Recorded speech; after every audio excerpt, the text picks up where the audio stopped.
Right. I think it's working, which is very exciting. Nice. Very Better very better than yesterday. Quite, absolutely, yes, absolutely. Much better than yesterday. Yes, I was just saying to Mazouz in the chat room, I think we ought to have a medical segment. Right. As well as, Yes, I think so. we're short of crew today. We are, due yes, to absolutely. Operational difficulty. That is one way. I've already come up with a title, guys. Pain Talking UK. Pain They are. talk. There we are. Somebody WhatsApp that to me immediately. Make a note of that. I will forget. I've just realised I'm not getting any video. Hang on. Let's see if I can correct that. Oh, it's all going horribly wrong. Oh no, not again. I know. We're I've only not just doing pressed that the go again, button. Sean. Yeah. Oh, there we go. No, we're away. There we are. Oh, good lad. What a treat. What a treat. Here we go. If I press this button here and press this button here, they can see you, Nev. Look at that. Fantastic. Look at that. The technology There we is are. working. So, Hallelujah. yes, I've got some accessories with me as well. Oh, so very we good. have a couple of crutches and rather fetching boots. Oh, I say. as well. I'm loving the orange sole. I think that's a lovely touch. Yeah, well, honestly. So there we are. So, I wondered if the crutch was for discipline rather than. Well, there is. I mean, this is how the whole thing has badly affected me. It's affected my method of thinking as well. Right.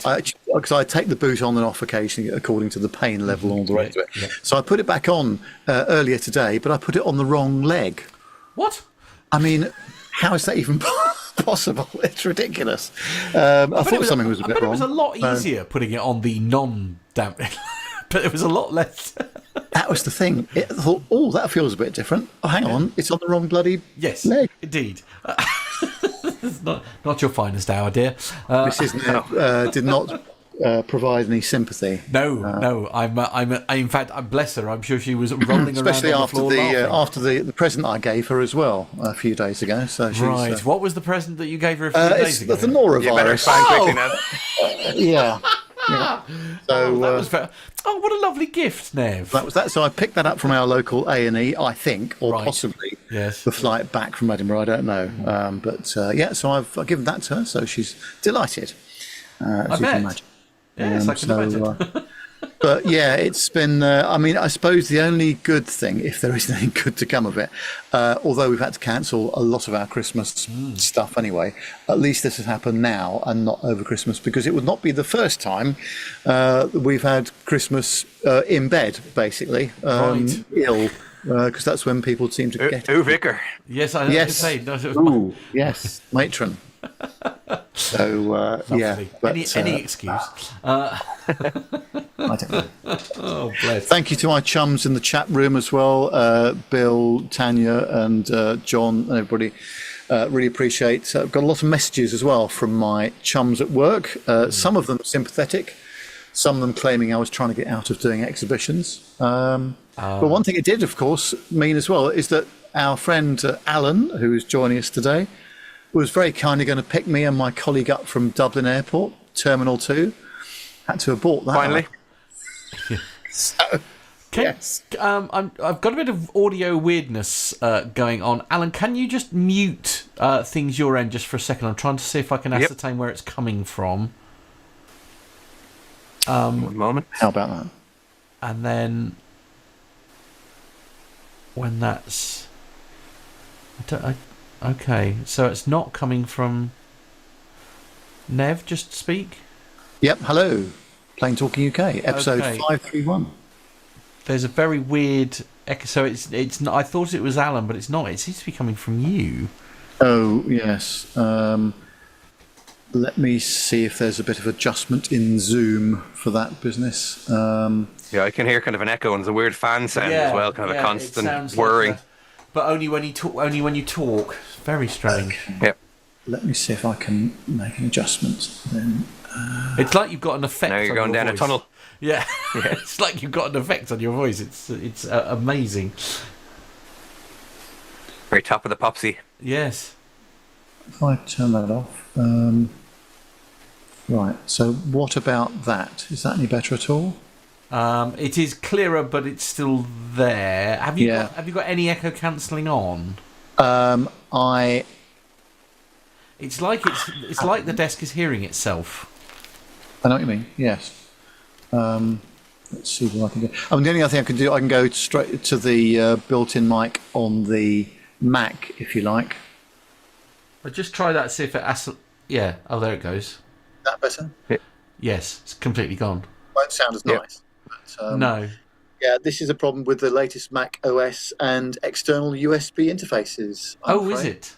Oh. Yeah, it's a bit of a known problem, and yesterday's Mac update didn't solve it either. So Right. I see.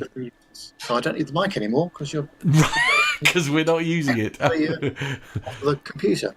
Oh dear. Oh dear. There we are. No, that's probably better, isn't it? I think so. But yeah. Yeah, that was a very strange noise. I don't know quite what. odd, isn't it? As I say, it was weird that it was hearing. It's like it was hearing itself. Yeah. Gosh. Okay. Oh, All right. Okay. Well, we'll soldier on it. You know, we're here. That's an improvement on last night. That's all I'm saying. 100% improvement. Isn't Yeah. it? Absolutely. Yeah. Definitely. Okay. Yeah. So I'm trying to think. Is there I didn't know if maybe it would have been better perhaps with headphones and is it a quirk of the echo cancelling, or is it just literally? I don't know. I think it is the USB interface and the Mac OS, because this has only just started happening. Yeah. It happens badly on Teams, actually. Okay. Teams is not exactly a big audiophile product, but the Zoom audio is normally a lot better than Teams anyway. I mean, does it sound all right? Is it reasonable? Yeah. It's just the echo cancelling a bit, really. You know, but that can't be helped. So we just got to be a little bit careful not to talk over you, Nev, because the trouble is it sort of shuts you up, if you see what I mean. So that's the only thing we'll just need to watch out for, Alan, is just to sort of let Nev finish and not interrupt him. They'll make a change, won't it? I can neither confirm or deny that terrible accusation. How very dare you? John Falk is saying he'd like a bit more volume from me. From you, okay. Yes. So Right. you can do that, can you? Or shall I do that? I think you'll need to, because you and Alan essentially are on the same channel. So Yeah. So let me wang that up a little bit. So is that better? 1, 2, 3, 4, 5? 5, 4, That's good. yeah, Okay. That should be better. yeah, absolutely. Do you have any earbuds by any chance, Nev? Not easily to hand. No, okay, no. that's fine. I'd have to. Yeah, no, that's fine. Yeah. Because the audio for the mics on the earbuds are pretty good. They are, aren't they? Yes. No, I agree. Yeah. Okay, that's all right. That's fine. We can manage. Right. We can. Hopefully by next week they'll have pushed out a further update solving. Well, this has been going on for months, apparently. It doesn't matter what USB interface you use, it's the same problem. And it just brings out exactly the symptoms that you've just described as well. Okay. And of course, I can't hear that at all, 'cause it sounds perfectly all right for me. Yes, indeed, but not so much for so much for us over here. That's oh, how very weird. That's unusual of Mac. I'll give them their dues. Well, It's since Steve Jobs is no longer with us, it's never been as good. no. Personally, but they are. It is what it is at the end of the day. Okay, right. So we are about 1 minute and 15 seconds away from clock. So I'm just getting that all ready. Open my show notes again. Yes. Indeed. Are you happy? No need them. Are you all right doing the intro, Nev? Yep, absolutely. Yeah, okay. So what I'll do, just to avoid the echo cancelling, obviously, is I'll kill the music coming back to you as soon as it's sort of before, I'll count you in, basically. So you won't hear any music, but it is playing, basically. Yep. That'll be the safest way to do it. Then we shouldn't have the echo cancelling issue. Lovely. And I'll adjust over the top. Is there a little tiny bit more gain available, Nev? Just out of Yes, I think so. Yep. Let me just wang that up on the old Zoom audio input. How about that? 1, 2, 3, 4, 5. Yeah, lovely. That's fine. 5, 4, 1. Should be a good match now. Okay. Right. Oh. Grab the right mouse. Actually, well. No, indeed. Right. 10 seconds to clock. Very good. Excellent. There we go. Let's see how we get on. Like to be on time, don't we? Well, we try. We try to be. Yeah. Here we go then. And we'll turn the clock off. Here we go. Right. Good luck, everyone. Here we go. Ding, ding, ding, ding. I assume it's working. Yes. Here in a second. There we go. There's the test tones. Here we go. Fader's coming down now. 9, 8, 7, 6, 5, 4, 3.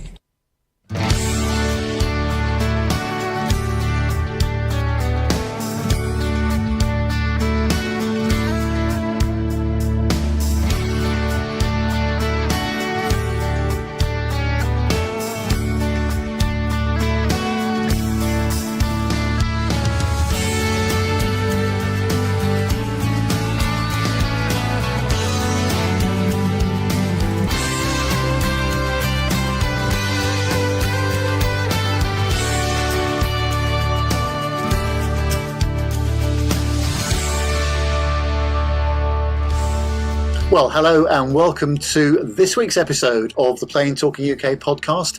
It's episode 531. My name's Nev, and in this week's show, some news about the reopening of Doncaster Sheffield Airport, the real cost of air rage incidents, and Pakistan International Airlines makes the return to Europe.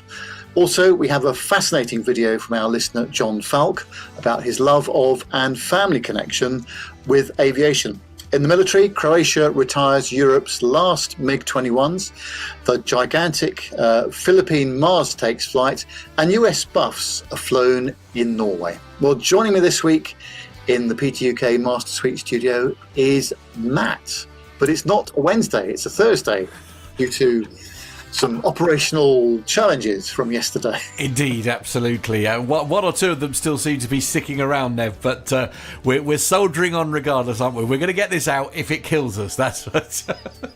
Yes, well, let's not talk about medical issues because we've had a bit too much of that excitement going on over the last couple of weeks. We've got Carlos down with COVID as of yesterday. I am sporting a broken leg and I have a crutch and a nice boot to go with it, and then just to cap it all off, probably in my local hospital when I spent the day at A&E a couple of weeks ago, I picked up the norovirus bug, which I generously donated to Mrs. Nev.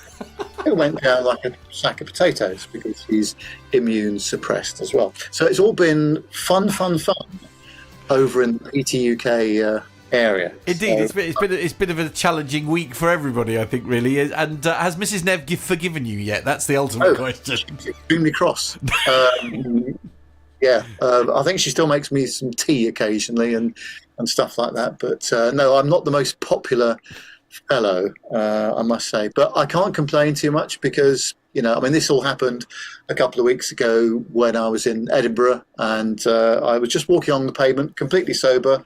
It was about 4:15 in the afternoon. I slipped on some ice and I fell and I broke the fibula, which is one of the bones in your leg, as I found out. Not necessarily too load-bearing necessarily, but a bit painful. So I had to make the decision, was I going to be taken to Edinburgh Royal Infirmary and have it all done there, or was I going to get the flight back the next day to Heathrow so that I could go to my local hospital? I made that decision, but I was hobbling through Edinburgh Airport with what turned out to be a broken leg. Not ideal, and the hospital were amazed I was able to do it. But I have to say, now, I am not a disabled person. I am just a fellow with a broken leg. Some of the treatment I received from the BA handling agents at Edinburgh Airport left a bit to be desired.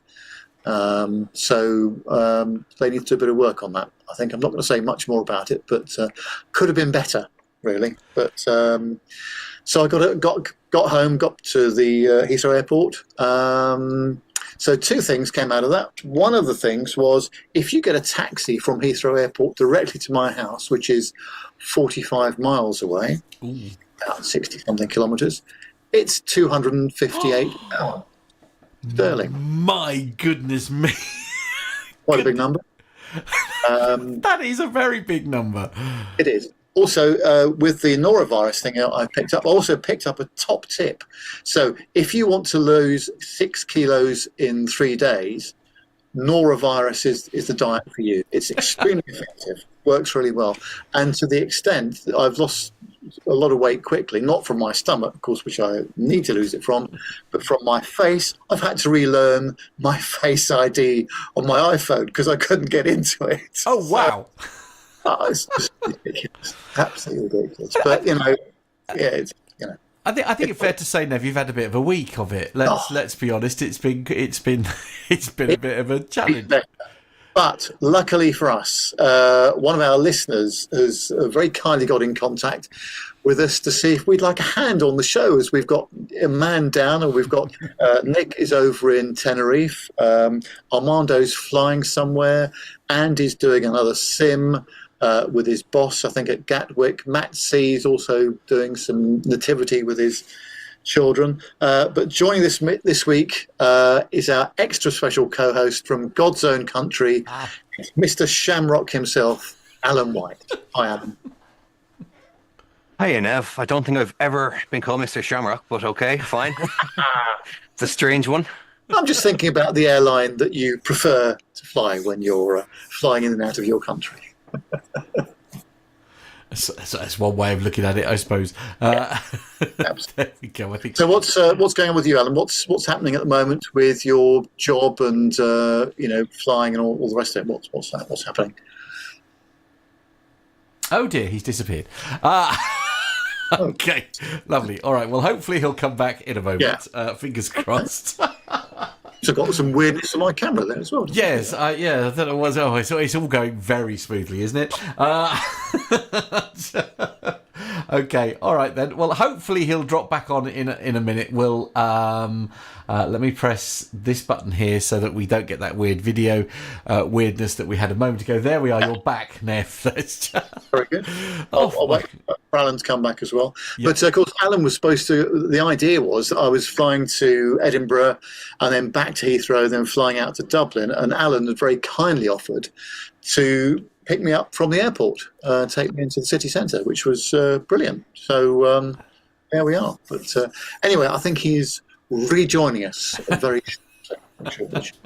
So I had to cancel that flight as well. So all in all, it's been a bit of a disaster over the last couple of days, and not ideal whatsoever. But no, indeed, Alan is back by the looks of things to me. But, hey guys, can you hear me? Yes, we can. We can, sir. Yeah, absolutely. So that was interesting, wasn't it? So anyway, I was just saying that you were supposed to collect me from the airport and take me into the city centre a couple of weeks ago, but we had to can that due to some operational difficulty. But why don't you tell the listeners a bit about you, what your sort of career path has been, and what the next phase is going to be? Sure, Nev. Well, first of all, I had to log off there after being called Mr. Shamrock. I was so offended I needed to... Quite.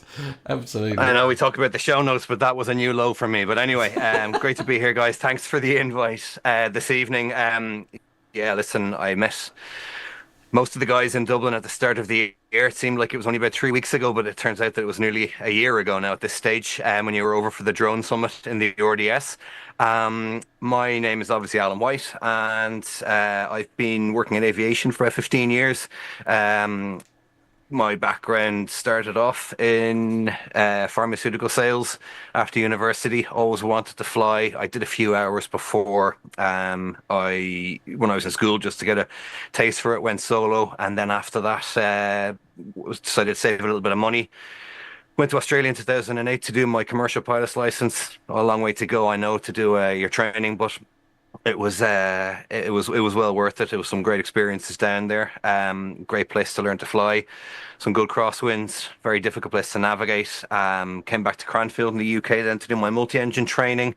And that was in 2010. So when I finished that, I thought, great, there'd be lots of jobs to be had. But there was a global financial crisis, meaning that there was no jobs anywhere, and a lot of airlines were going bust. So I ended up working 3 jobs at the time, working in an off license, working in a cafe, and ended up doing my instructor's rating. Instructed for about 3 years, and then there was the kind of the rock behind the family, which is my wife. She was the main breadwinner. She got sick, so I had to completely give up the flying and the instructing, and went back into full-time employment. I was luckily enough, an aviation company was setting up in Ireland, and they needed someone who had sales experience and a bit of aviation knowledge. So I fitted into their plan, and that was 10 years ago. I'm still with them, and Neville know the good news. So at the beginning of this year, when the guys were over, we were out in SimTech, and we took the 737 simulator for a spin. And I got a bit of a flavour for it. And I said, you know what? My headset's not hung up forever. So I spent the summer down in Cork renewing my licenses, renewing my ratings. And in October, I had an interview with a new operator setting up here in Europe. And long story short, I was offered a position starting in the new year. And it's very exciting. So type rating is hopefully going to be middle of January, flying the Beechcraft King Air 200, and it is going to be a very varied kind of type of flying. It's not going to be your standard airline back and forward. It's going to be special missions. So the aircraft has been specially equipped with a lot of very, very neat equipment, and hopefully in the future I'll be able to tell you more. So once I get in and get flying, then I'll get a feel for it, and I'll come back and report after that. Wow, that sounds an amazing job opportunity, Alan. I think that you'll gain so much experience with obviously the different weather conditions and the different kind of missions that you've got to fly as well. So, many congratulations. It sounds a really great opportunity, and it was nice that Shay and the guys at SimTech in Dublin by the airport there piqued your interest and wanted to continue the journey. Absolutely. Shay's been hugely important in this. And like I said, guys, it was the kind of you coming over that really got that, connection going again and got me into the sim. So PT UK has got a lot to be responsible for as well. So thanks, guys, as well. How marvellous. Well, that's great to hear, Alan. And again, thank you very much indeed for joining us today. That's been great. So more than welcome. Out of interest, Alan, I mean, obviously, as you say, there's sort of like the journey and stuff, it was something that you always wanted to do. I mean, it was... It's such a tricky decision to make the call, isn't it? I guess to do that, as you say, and you had extenuating circumstances as to why you had to sort of put it all on pause. I mean, how do you feel now? Sort of like now that it's becoming a reality. It's surreal, Matt. It's even today we were at the kind of our dispatch center. We got a tour around and got to meet all of the operators who we'll be speaking to on a daily basis. And every kind of day there's new training, there's new learning, there's new manuals to read. It is very surreal, but delighted to be here, and I'm really looking forward to the next step in the adventure. I bet. Can't wait to hear all about it. I'll keep you posted. No, fantastic stuff. Well, first of all, we've got to say thank you very much to everybody in the chat room tonight as well.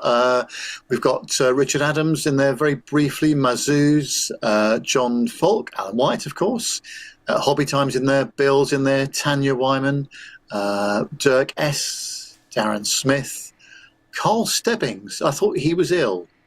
Never heard of him. Yes, he's swinging the lead a bit, I think. But no, to be fair to him, he sent us a video yesterday and he sounded and looked appalling. So we don't want him anywhere near this at all. So hope you get well soon, mate. AV Steve, Dirk S., and Richard Flagg as well. Hi, Richard. So thanks very much indeed for joining tonight. We really appreciate it. Right, I think it's time for some commercial news then, Matt. Indeed, yes. It's still having a few technical issues, but it's all right. We're gonna get. I think we're ready now. Here we go. The captain has turned on the seatbelt light. Please take your seats and fasten your seatbelts.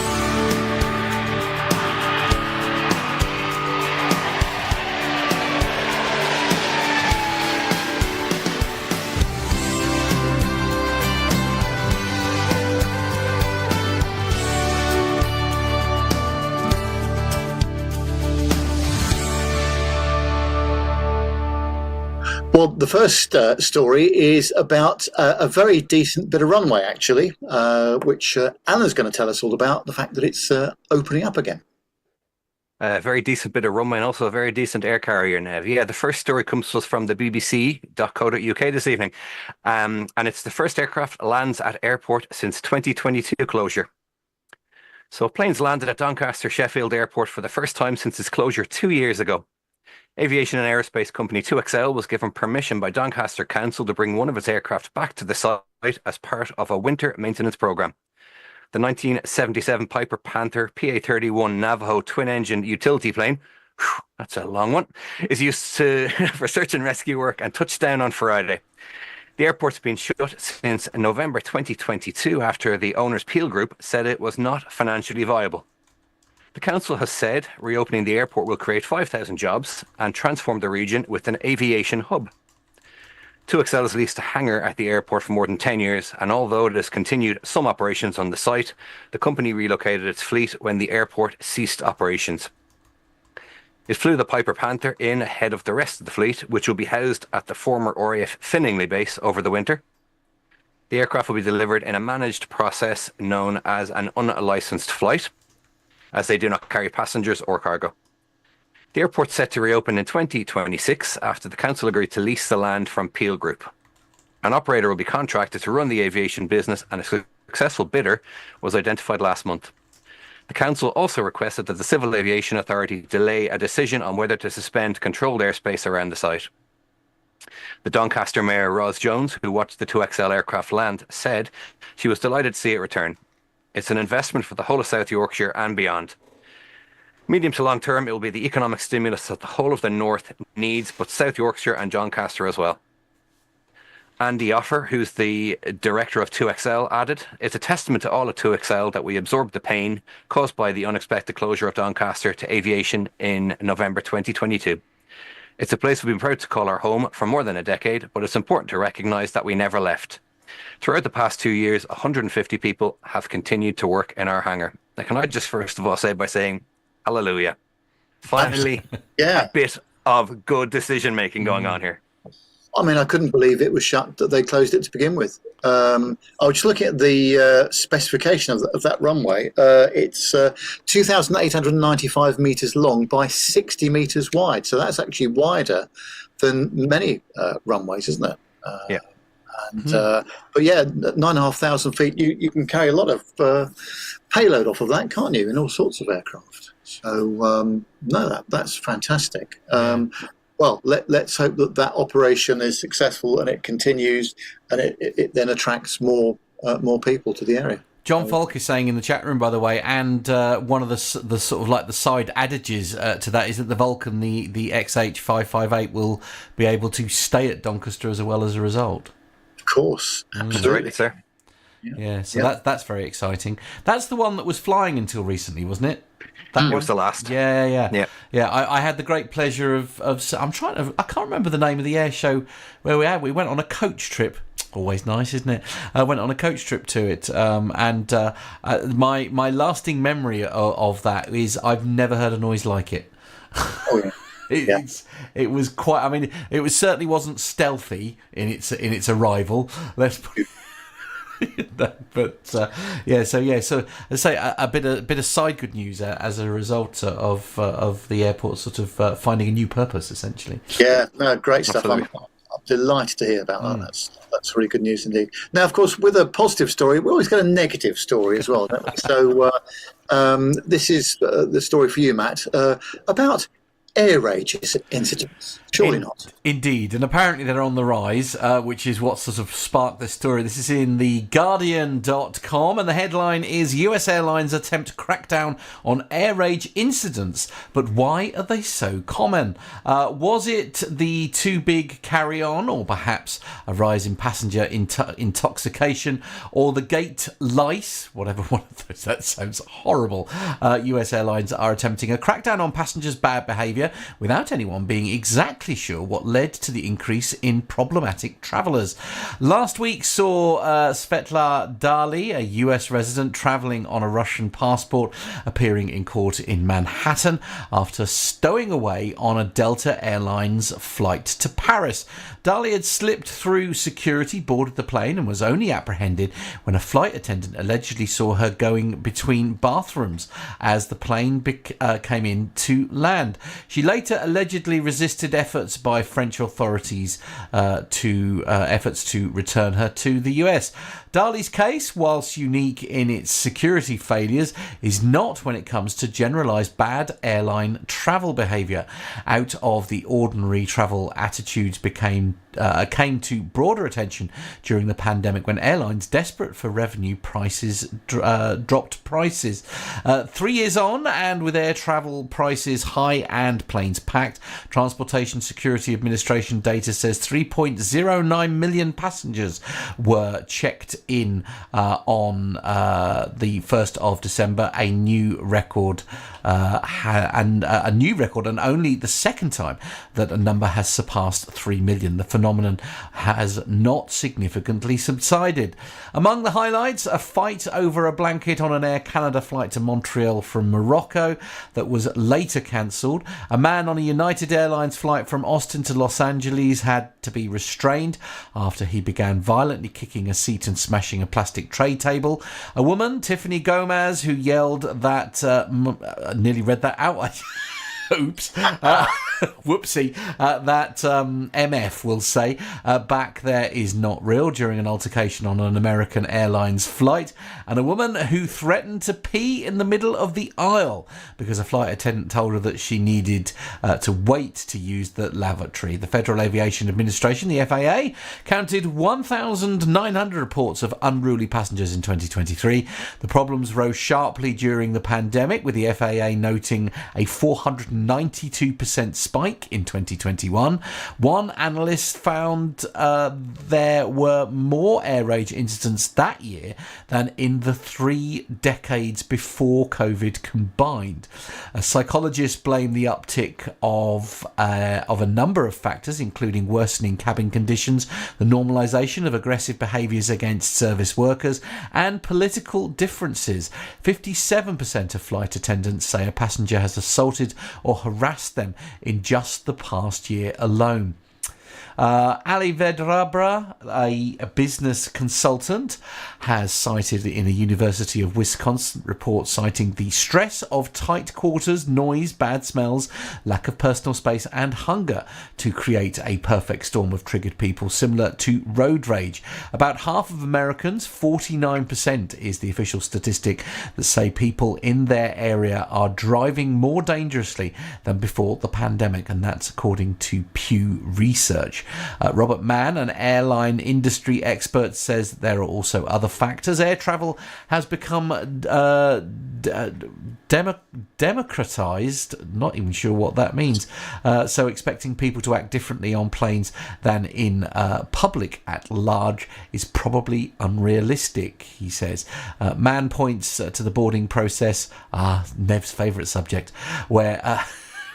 he's shaking his head, where airlines seek to maximise revenue by segmenting passengers into tiers of value according to the fares and need and not need as one area of stress. The story goes on, but I was just trying to sort of like skim through the story. I mean, there's a startling statistic of a 492% increase during the pandemic, but I wonder what the percentage. I mean, I'm hoping that the percentage has fallen back now, but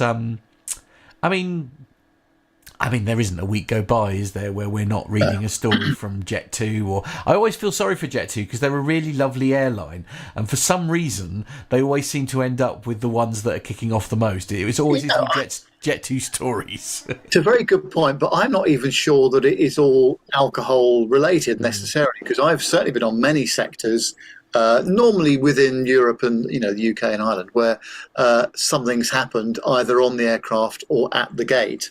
And people have been completely sober, but they've just been completely unreasonable. I wonder, Alan, have you come across any of that sort of behaviour in your travels recently?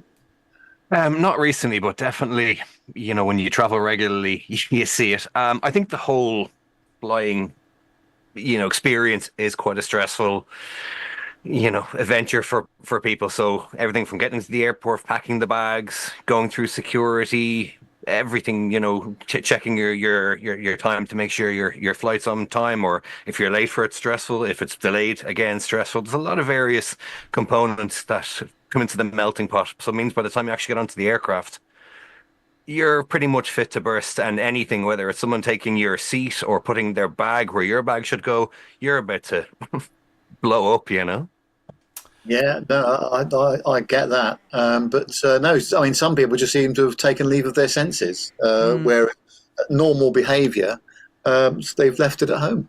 I wonder if a lot of this is. I mean, we sort of cited a couple of the sort of United Airlines and also Air Canada, but I sort of, I guess, kind of felt that it was that these incidents were a little bit isolated to what I call the lower end of the carriers, if you see what I mean. And that sounds terrible, but you know what I mean. I've got visions of Ryanair and EasyJet, which is where it's all kicking off. But like the legacy, I mean, I having recently flown with Emirates, I can't imagine something like that happening on an Emirates flight. And I do wonder if it is because it's silly things like leg room and that kind of, because even in coach, if you like, the space around you is far superior to anything that I've ever experienced before.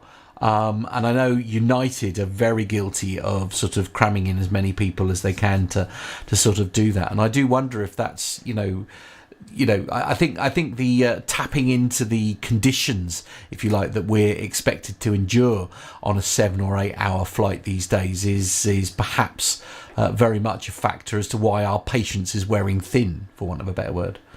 And of course, the airlines have to maximise the revenue. That's the other thing, isn't it? So it's all about bums on seats, and in some classes of travel, that is very restrictive. No two ways about it. So, but why not do what this next person did on simpleflying.com and actually have a stowaway on board instead? Well, last week, a 57-year-old woman boarded Delta Airlines flight out of New York JFK to Paris Charles de Gaulle. In an alarming breach of security, she managed to cross all crucial checkpoints at the airport, where documents such as boarding pass and visa are verified, passed the TSA security checkpoint and boarded the aircraft. The woman is a Russian citizen, but a resident of the United States. She seemingly took advantage of the traffic rush at JFK due to the Thanksgiving holiday travel, when airport officials are overwhelmed by an increased workload. The TSA said, however, that she was screened thoroughly and as such did not pose a threat to the aircraft. Once airborne, the flight attendants noticed something suspicious about the passenger and figured out that she did not have a seat. Upon landing, she was detained and was supposed to be deported to the United States on a return flight. However, according to NBC News, the passenger in question caused a disturbance on her return flight to New York City and was asked to deboard. Simple Flying has asked Delta for further comments on this matter. But whilst this is not an everyday occurrence, luckily, there have been numerous incidents when people have tried to hop on a plane without paying for the ticket. Earlier this year, a man tried to board a Delta flight at Salt Lake City by using a photograph of the boarding pass of a different passenger that he took from his phone. As convenient as digital boarding passes are, they have also resulted in an increase in stowaway incidents because individuals can copy the data. Digital boarding passes are slowly replacing paper ones. However, recent stowaway incidents have raised some concerns.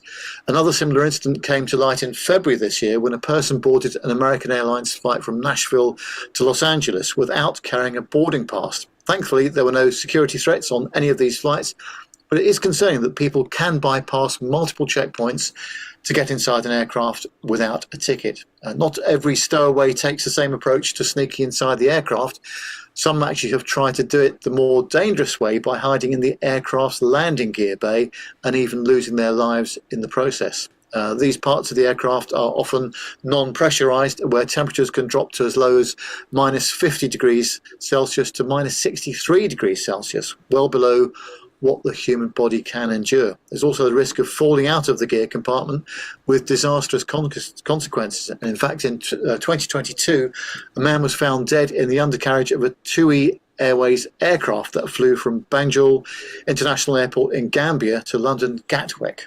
So, but yeah, there's some things there, aren't there? And I've noticed a bit more that when people are checking my boarding pass on my phone, they're making sure it's not a still image. You know what I mean? Not a snapshot. So they do actually move the display up and down to make sure it is a live boarding pass. Oh, really? Yeah. Seeing a little bit more of that going on. But surely, if as long as the because it's quite often a QR code, isn't it? I mean, surely as long as the QR code scans, I mean, presumably the database that they're running from is live. Yes, you would think so, wouldn't you? But no, I don't actually. I mean, this does happen at Heathrow, where you've got to. They take your picture as well. So when you actually before you board the aircraft, your boarding pass gets matched up with your picture. But yeah, there are areas of difficulty there. Definitely. So there we go. Allan's got the next story at one of my favourite airports recently, Edinburgh Airport. That's right, Nev. I was going to say this is your favourite airport. So, question: when you're in Edinburgh, Nev, do you notice any green or any giant yellow screws on the runway? Do you know? I don't think I have. There's plenty of FOD around the area around the gate, but not actually screws on the runway yet. Well, maybe that's their 2025 FOD watch will be their plan. So STV, whatever STV is, maybe Scotland TV, brings us the next story. So why are there giant yellow screws on the runway at Edinburgh Airport? Edinburgh is one of the only airports in the UK with a stream running through it, didn't know that, which means water could build up on the runway during heavy rainfall. To mitigate that and to protect the environment, the airport uses giant screws called Archimedes screws that have just been refurbished for the first time in 50 years, all while the airfield remained in operation. The screws collect excess water from the runway before filtering it and pumping it back out towards the River Almond, preventing the airfield from flooding as well as protecting the environment. For the first time in 50 years, since the main terminal was originally built, the 10-ton screws have been refurbished. But on an active runway, with planes departing and landing every few minutes, it wasn't an easy task. Duncan Logan, a project manager for the airport, said they've been fully refurbished and all the electricals have been replaced with new equipment. The concrete structure itself had the repairs also and this will lead to a cleaner water being recycled back into the burn. This is the first refurbishment the screws have ever had. They've been here for around 50 years since the terminal was first built. There were a lot of unknowns as a result, but this work should safeguard it for the next 30 to 40 years. The project has taken around a year to develop because the site is slap bang in the middle of the airfield. We've got the airspace above us, so there's a height restriction on cranes. We've also got 2 taxiways nearby, and we've got aircraft coming into the stands. These things all make it a wee bit complicated for us. As for why the screws are coloured yellow, that remains a mystery. But for now, they've been restored. They'll be hard for passengers to miss. So I can imagine why they're painted yellow. If they're painted black, you'd never see them again. So yeah, wow. Things that I didn't know about in the airport. Yeah, gosh. Yeah. Wow. Yellow screws for a river. Yeah, absolutely. Yeah, well, you learn something every day on this show, that's for sure. Yeah. I did not know. We expect a photo from Nev next time he's in Edinburgh of these magical screws. That airport after all the aggro I had going through there the other day. But definitely going to be watching out for it, I think. Yes, absolutely. Now, Nev, you got the next story? Yeah, well, this is an interesting story because Pakistan beleaguered national airline is going to resume flights back to Europe on January the 10th after the EU authorities lifted a 4-year ban on the carrier, the company said in a statement on Saturday. The statement from PIA, which was at the centre of a pilot licence scandal, if you remember, said a PIA flight will depart from Islamabad to Paris on January the 10th. Initially, 2 flights will be operated weekly on a Friday and a Sunday, which will gradually be increased. PIA was barred from flying to the EU in June 2020, a month after one of its aircraft plunged into a street in the southern city of Karachi, killing nearly 100 people. The disaster was attributed to human error by the pilots and air traffic control, and was followed by allegations that nearly a third of the licenses for its pilots were fake or dubious. The airline remains banned from operating in the United States. After Europe's ban was lifted last week, a spokesman for the carrier said that they would strictly adhere to EASA's regulations and guidelines, referring to the European Union's Aviation Authority. PIA, which employs 7,000 people, has long been accused of being bloated and poorly run, hobbled by unpaid bills, a poor safety record, and regulatory issues. Pakistan's government has said it is committed to privatising the debt-ridden airline and has been scrambling to find a buyer. Last month, a deal fell through after the potential buyer reportedly offered a fraction of the asking price. The sale was also part of IMF demands in exchange for aid programs, including the privatisation of public companies, establishing a broader tax base, and ending subsidies for the 40% of Pakistanis who live below the poverty line. In 2023, PIA had losses of $270 million, according to local media. Its liabilities were nearly $3 billion, about 5 times the total worth of its assets. Last year, dozens of flights were cancelled when it could not afford fuel for its planes. While speaking to reporters last week, Pakistan's Aviation Minister Quasi Asif called the restoration of flights to Europe a major value addition. Will make the airline more attractive to potential buyers. PIA came into being in 1955 when the government nationalised a loss-making commercial airline, and it enjoyed rapid growth until the 1990s. This is an amazing story, Alan, isn't it? I mean, all the allegations of fake pilots' licenses and lack of regulatory oversight and control. It's unheard of in EASA and the FAA world, really, isn't it? It is. Look, I really, really hope that what they're saying is true. They've turned their, themselves around, and they've got a clean ship now, and they're going to move forward. But I'll believe it when I see it. Now, that pilot license scandal was just shocking. I watched a couple of documentaries about it online, and it really was. You couldn't write some of the stories that they came up with. Let's hope that they have turned a new page and they're going to move on. Yeah, it's also quite normal, isn't it, for both EASA and the FAA to be sort of in step with these sort of things. But I think the FAA are just giving it a little bit of a wide berth at the moment to see what happens in the European airspace to make sure that compliance is, happening. And that the track record can be improved, but it's a big moment, isn't it, to allow an operator back into the European Union airspace? Absolutely, it is. Yeah, sorry, Matt. I know. Well, I was just going to say the big thing that scares me with all of this, though, is Nev, you and I. Well, in fact, Alan, we've all had a go of simulators. Flying a plane is a really, really scary thing. It's not a very easy thing to do. And a very large level of skill is required in order to do this. The bit that sort of worries, when these people are getting essentially fake pilot licenses, like it's not like jumping into. It's not like you can just jump like you can in a car. You can jump in it, and especially if it's an automatic, you can kind of make it go. I guess you could argue if it's an Airbus, you can just press the fly button, and I'm sure it's as easy as that. But like, this whole thing, just like, why on earth would? I suppose, I don't know, is it because the salaries are so attractive and things like that? Why would you even consider, like, flying a plane knowing that you don't have the right license?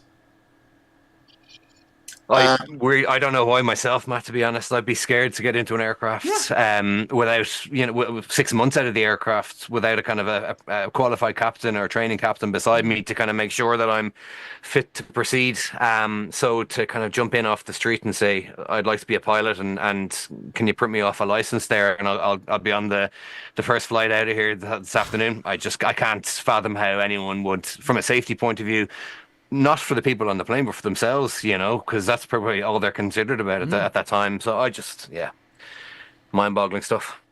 Agreed. Well, let's hope that lessons have been learned, and that safety can be improved and upon. But there we are. So next story is over to you, Matt.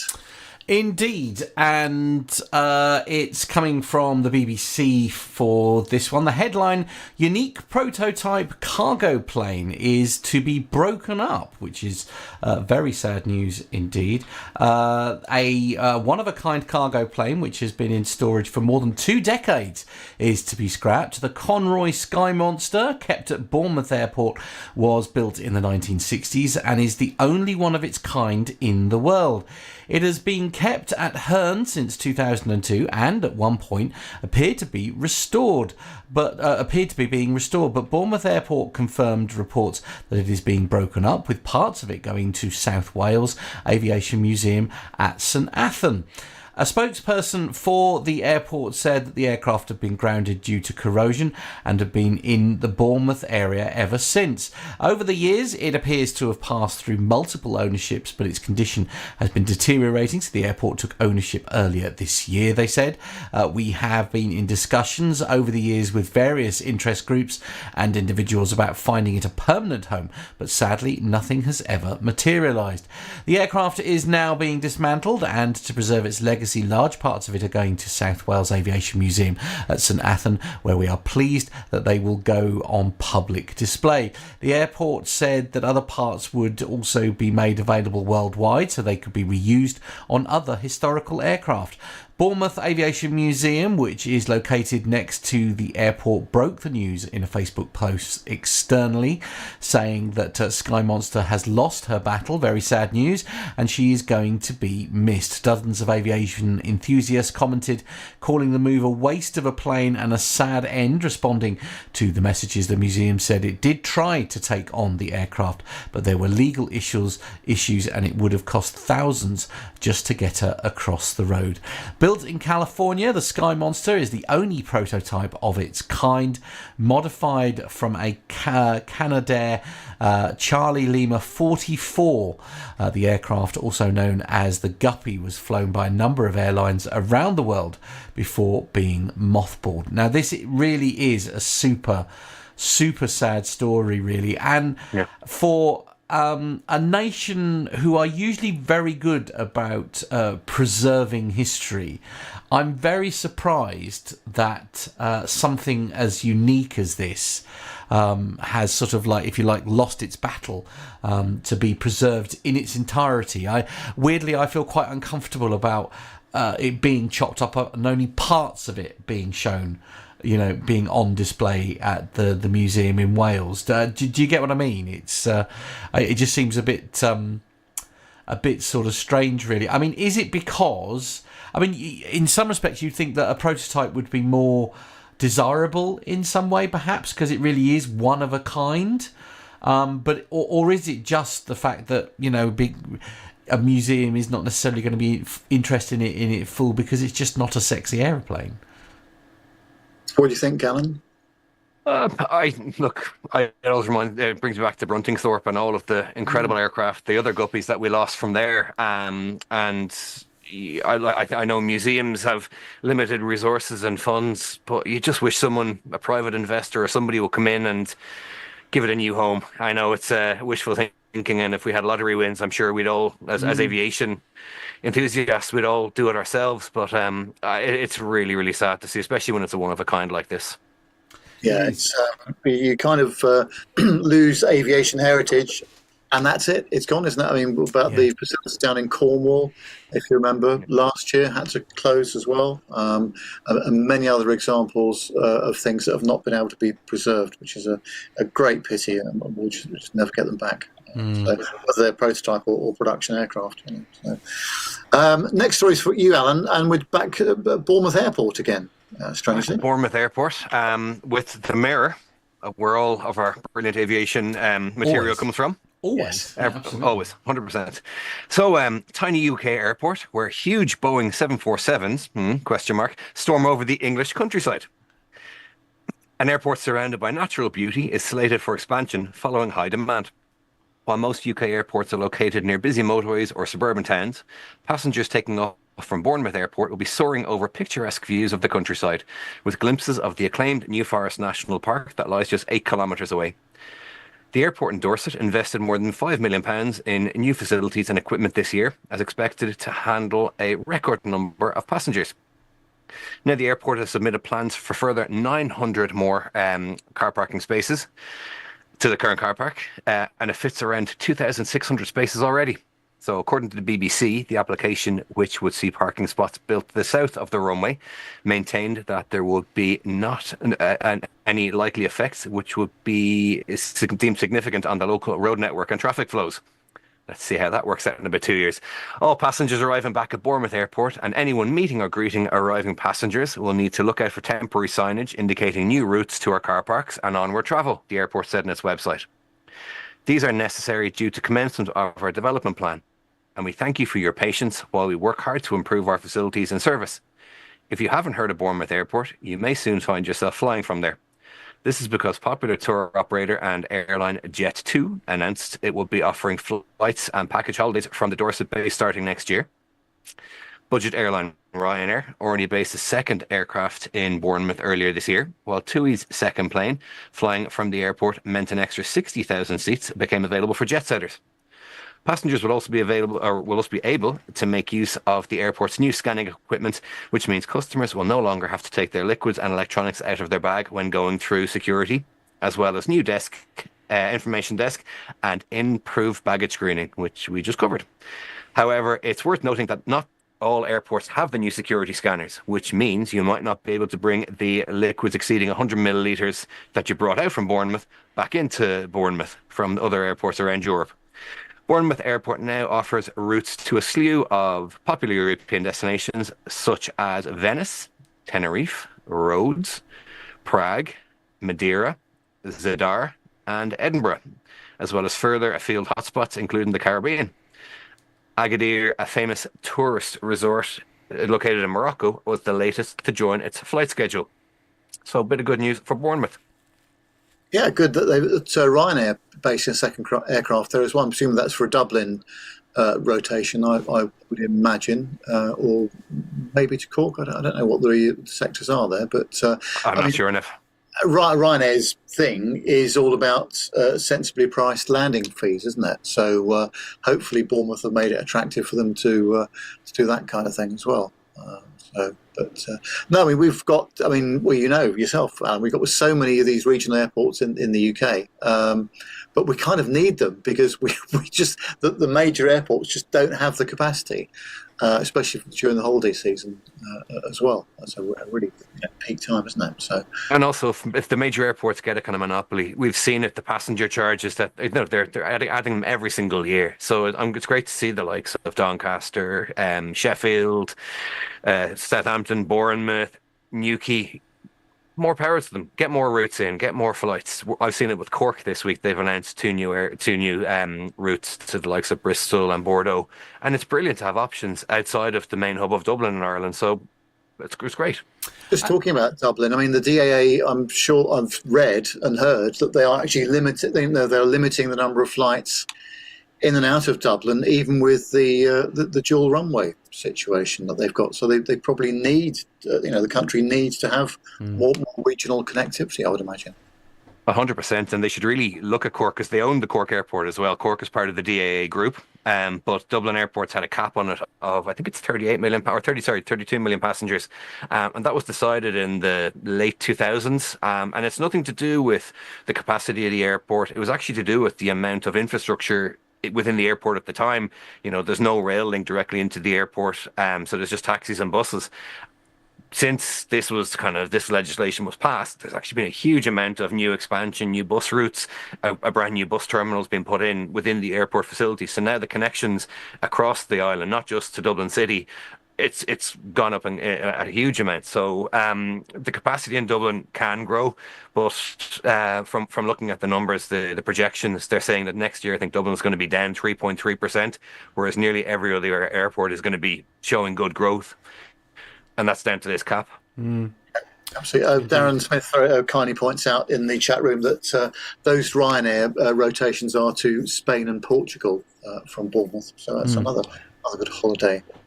So, But again, it's that thing. I mean, we've seen using as we joke, London Norwich Airport has seen some huge success with Ryanair going in there and doing their 3 routes out of there. And I mean, this is one of the reasons why I love O'Leary and that kind of thing, because he does. You know, he's the first to sort of like face up to any sort of criticism and stuff. But you can't fault the fact that he will put his planes in somewhere where you wouldn't perhaps conventionally have put them, and it does seem to work. You know, I mean, these they're extending the routes now. They've already confirmed the summer program for next year. The winter routes are selling really, really well. You know, as you say, rather than you know, it's nice to go to a major. Don't get me wrong. I did both Stansted and Heathrow on my trip recently to go to Dubai, and they're both great airports. You know, the experiences I had in both of them was extremely positive. But there is something quite nice about only having to go sort of, you know, less than 20 miles to an airport that will, all right, okay, it won't have the biggest duty free in the world, and it won't have, like, you know, 20,000 restaurants that you can go and have a thing on. But, you know, if it's only taking you 20 minutes to get there, you don't mind so much, do you? No, it's completely. Indeed. Anyway. Well, Matt, you've got the next story, and there's still a tale of woe over at Boeing, unfortunately. I know. One of these days we're going to read a story about Boeing, and it's going to be good news, isn't it? One day. Simpleflying.com is the source on this. The deathly silence tells its own story. The simpleflying.com is the headline, and is the source, and the headline is Boeing still not producing 737 MAX planes 1 month after the strike has ended. After a tour of Boeing's Renton, Washington Boeing 737 MAX plant earlier this year, FAA Administrator Mike Whitaker found that over a month after the end of the Boeing machinist strike, production of the 737 MAX, a major aircraft for Boeing, has still not resumed the production. Why is the production of what is arguably Boeing's most valuable aircraft still being halted? After his December the 5th tour of Boeing's Renton, Washington production facility, FAA Administrator Mike Whitaker said he expects that there will be several months before the 737 production even begins to approach the cap of 38 aircraft that the FAA currently has in place for the jet. Despite this, the FAA is unwilling to lift the 38 aircraft cap it currently has on the 737 MAX production until quality control issues at Boeing are completely fixed. Compounding the current issues with the 737 MAX quality and parts control, Boeing's primary supplier of MAX fuselage components, Spirit Aerosystems, is in dire financial straits after burning through its cash reserves during the recent machinist strike. In November, the company publicly raised doubts over its ability to continue. In response to these doubts, Boeing issued a $350 million financial stimulus to Spirit Aerosystems in order to help keep its primary supplier of fuselage components afloat. Spirit is expected to begin repaying this loan in April of 2026. I mean, this is, in many ways, this is a really, really sad story, isn't it? I understand why people, you know, feel that they need to strike. Sometimes it is the only way to get any form of serious reaction to your complaints. But it's not just affecting Boeing, is it? I mean, you know, when we're looking at, you know, Spirit Aerosystems, even with my limited knowledge, I know are a big manufacturer of parts to the aviation industry. And they're, you know, essentially they're blaming this as one of the main reasons why they're so cash strapped. You know, I mean, it's not just the airline manufacturer itself, Boeing, that's being affected by this. Yeah, and of course, you know, when you're interrupting production like this, when airlines are putting their schedule in place for 2025 and beyond, especially the really peak summertime, and Ryanair is probably a really big example of a customer that relies heavily on that, and also for the fuel savings that the aircraft is promising as well. But aircraft unavailability really does restrict their timetable in what they can do. What do you think, Alan? Yeah, I mean, it's from an operations point of view for the airlines and also for the lessors as well, because they're intrinsically linked into it as well. And I've got a bit of experience in that area as well. Yeah, they would have kind of factored in a delivery schedule, and if Boeing are saying actually it's going to be 2 or 3 years down the line, you're looking at your financials and saying, well, those projections have gone out the window now. So it's just that the knock-on effect is going to be far from Boeing, absolutely huge. Yeah. So there's millions and billions at stake here. And when you see carriers starting to go back to Boeing and saying, we're going to sue you now for the loss of for the late delivery of the aircraft, you have to wonder how much have Boeing got in the bank that they can keep this going. I was just going to say as well, I mean, because Ireland is a massive aircraft leasing country, isn't it? And it does a lot of business in this sector. I mean, to the extent that I'm seeing SAS, Scandinavian Airlines, A320s on EI regs now as well, coming in. How important is the aircraft leasing business to Ireland, would you say, Alan? Oh, it's really important, Nev. It's the only industry in the world where Ireland is number one. And I'll give you another day. I'll tell you the stories about where it came from with Tony Ryan, the guy who founded Ryanair. He started the aircraft leasing business back in the late 70s. But it's absolutely huge. They think that about 60% of the whole fleet in the world are owned or operated out of Ireland. They might be flying for Qantas on a VH reg, an Australian reg, but it could actually be an Irish special purpose company that the aircraft is owned under. So it's really, really important. Yeah, and of course these aircraft delays are just muck up the revenue streams and the profitability and all the rest of it, isn't it? So it's absolutely a real problem. So yep. Yes, of course we wouldn't be complete without another slightly negative story to report. But this takes the biscuit, I think. This is on simpleflying.com. 71 pounds of marijuana has been found in a North Texas woman's baggage after the US Customs and Border Protection intercepted it at Washington Dulles International Airport before boarding a London-bound flight. The passenger, Du Lee Park, who is 30 years old, had her baggage intercepted at Dulles after her baggage was identified to be carrying 71 pounds of marijuana that had been concealed in vacuum-sealed bags. The individual was escorted to the airport's CBP's inspection station, where 60 vacuum-sealed packs had a total street value of marijuana of around $330,000.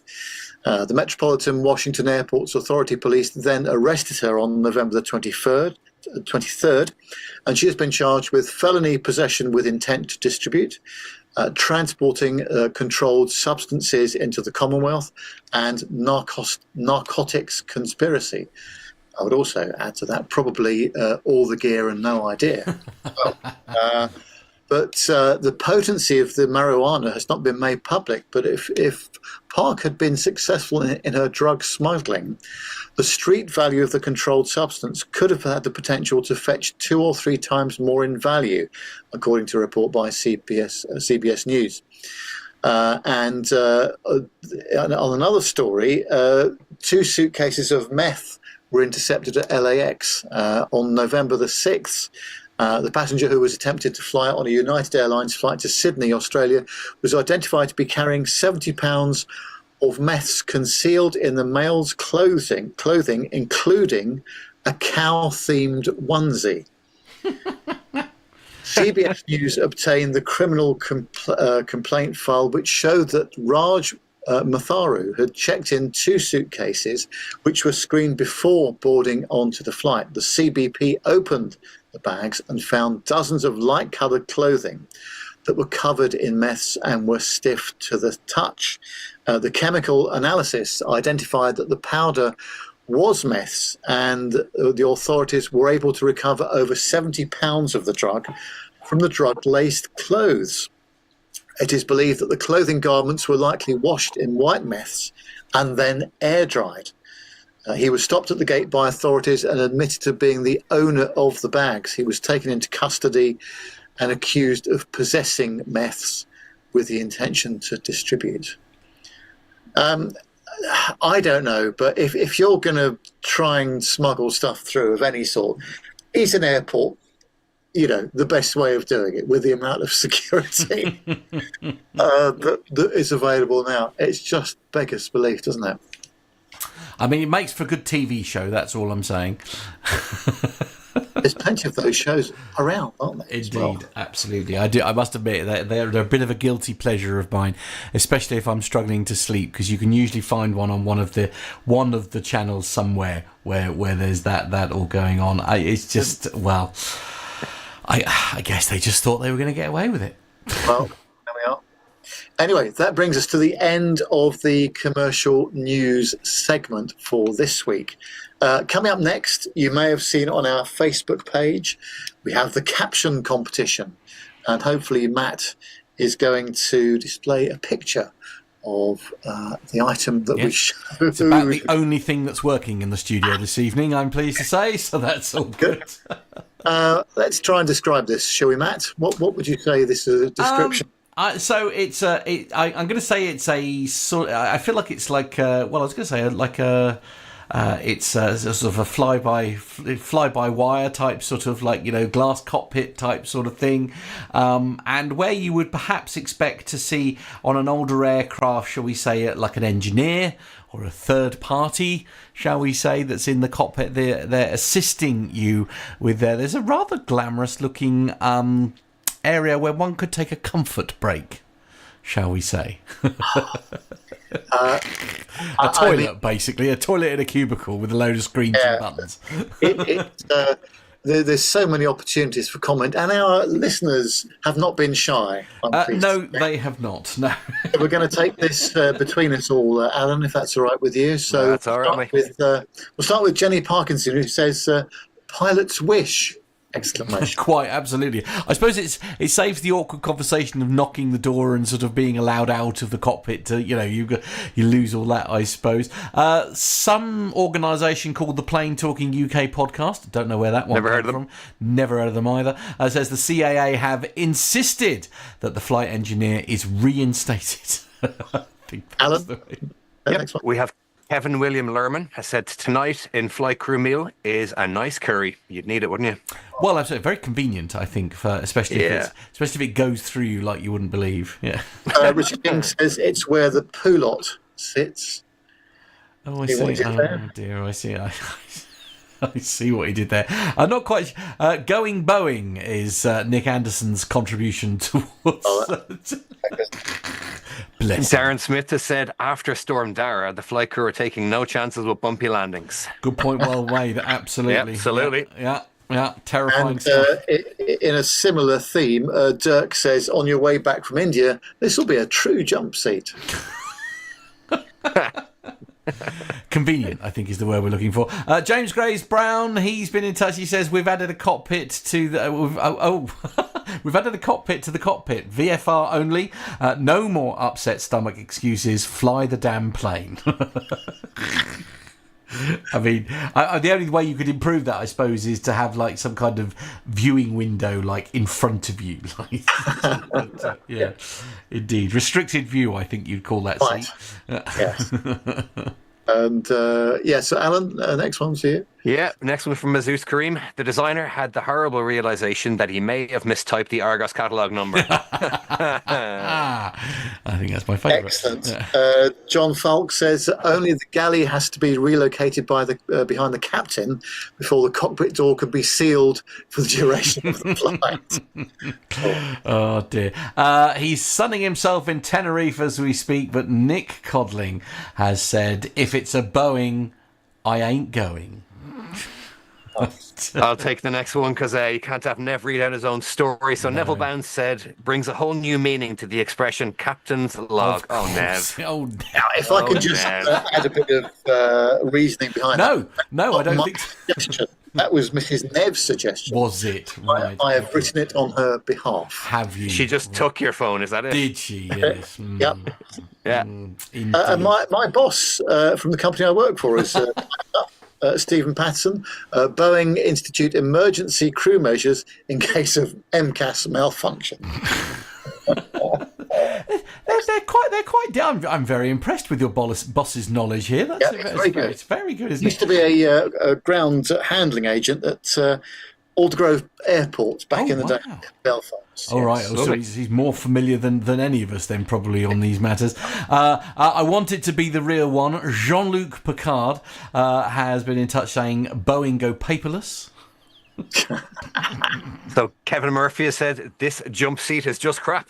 Agreed. True point. Yeah, good point. very, very good point. Very good point. Kevin used to be a boss in another company I used to work for as well. So that I'm obviously, bringing my people with me by the sound. Nev's LinkedIn. Yeah, I was going to say, yeah. You swim in very important circles, Nev. That's what And I spoke to Kevin on the Teams call this afternoon, as a matter of fact. Did you? Anyway, Lovely. so there we are. Andre Pinar says, if all else fails, get on the can. Love that. Neil Draper says Airbus allows the crew to download the latest software in flight. I'll finish with the last one, and it's my favourite so far. Bill Aronek has said, is that called the dump seat? And that's my favourite. I think it's brilliant. Well done, I think Bill. Bill wins the Yes, prize. I think he does. He wins all of the prizes, whatever that may be. I'm just going to have a quick whiz through the old, see if we've got anything in the chat room there. No, I think AI produced some very unforgivable mistakes there. Yoke, but Airbus written on it. Oh, there we go. Yeah. Fair point. Only our listeners would pick up on that. Richard, the wonderful Richard E. Flagg from UK Airfields. If you've not seen his website, by the way, make sure you look it up immediately because it is incredible. He said the only thing missing now there is a coffee machine. I think that's fair. Yeah. Because if coffee does to you what it does to me, that seat would be very convenient. You've got the full water cycle then, haven't you? Absolutely. Yeah. Absolutely. Indeed. Anyway, shall we abort? Yeah, absolutely. Those are some great suggestions there, folks. Thank you very much indeed for a superb contribution. And we'll try and do another one during next week for you to get your teeth into, as it were. Indeed. So coming up next, here's a nice segment. Really looking forward to this one.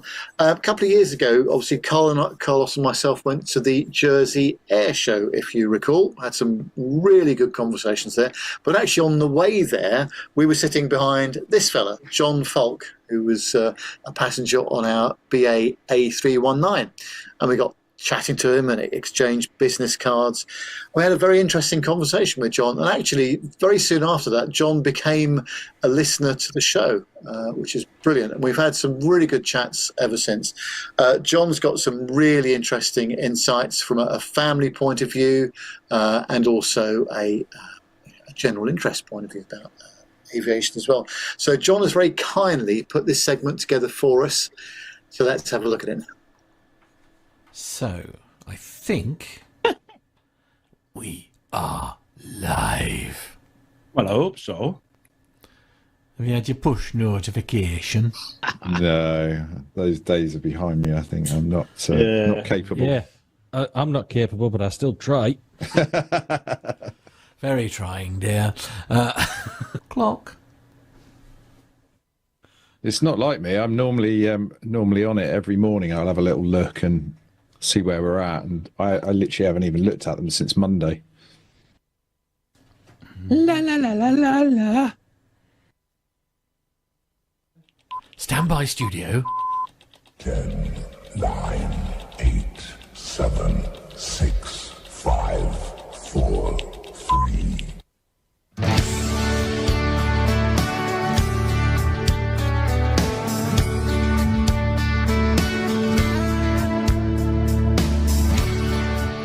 Well, hello and welcome everyone to a special piece by John Falk for the Plain Talking UK podcast. Nick has repeatedly asked for any kind of submissions or feedback for the podcast, so here's my contribution. So what sparked your interest in aviation, John? Well, when I was a young boy, my father took my brother and myself to Farnborough Airshow. Those visits were very special because we would be in the pilot's tent and had access to meet and talk to the many famous pilots displaying at the show. This is great, John. How did this come about? My father, Roddy Falk, used to be a test pilot, and many of my family were involved in aviation. I only really started to discover this in more detail when I reached my 30s. Tell us more about your family's involvement in aviation. While I know that historical aviation is not the main feature of the Plain Talking UK podcast, for this contribution we have to have some history. It starts with my grandfather on my mother's side, Bill Thorne. He joined the RAF in 1925 and then resigned in 1929 to be involved in general aviation, testing engines, taking part in aerobatic displays and in air races, which were very popular at that time. He then joined Avros in 1934. At Avros, he test flew the military version of the Anson in 1934.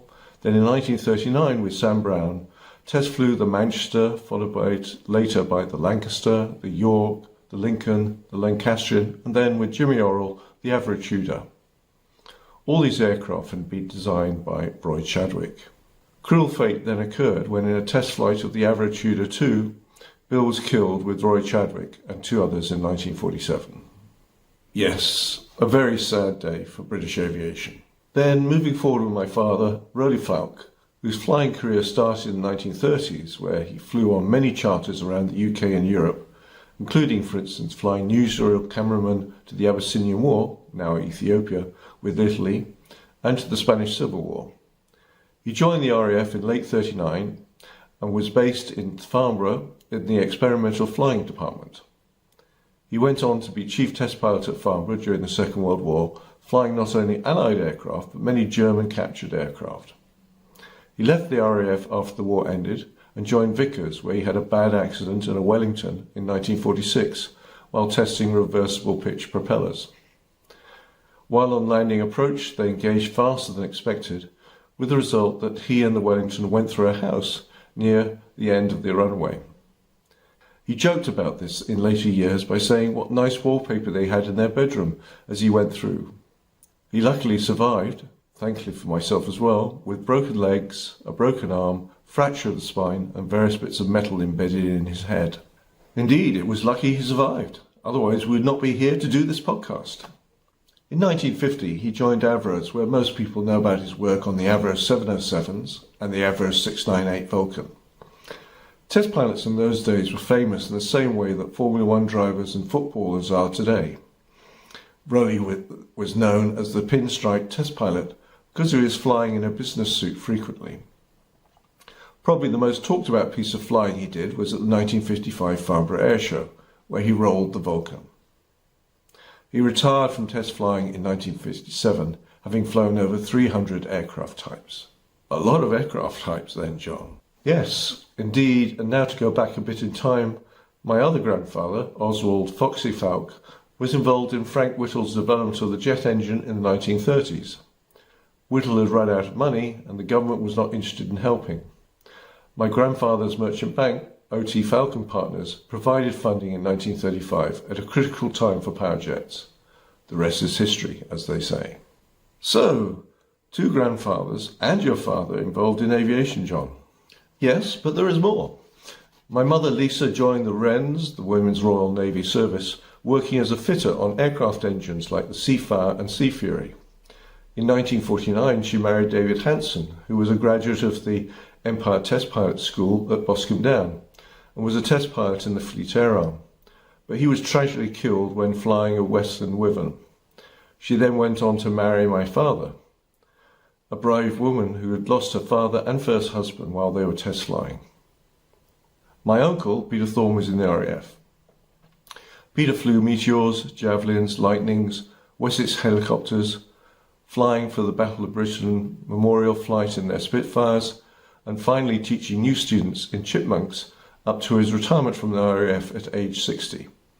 He then became chief flying instructor at Oxford Air Training. He continued to fly Spitfires at air shows and helped form the Diamond 9 DH Tiger Moth formation team. My cousin Chris, Peter's son, with a 35-year career in the RAF, was a parachute instructor and had many achievements, including teaching the Band of Brothers cast how to parachute jump, and was operations manager for a world record undertaken by David Helpelman Adams and Bear Grylls, having a formal champagne dinner in evening wear for the record height of over 24,000 feet. There are records and world records. So, John, what about yourself? Well, I'm not a pilot myself, but I have had the opportunity to experience various forms of aviation, as you will see in these clips.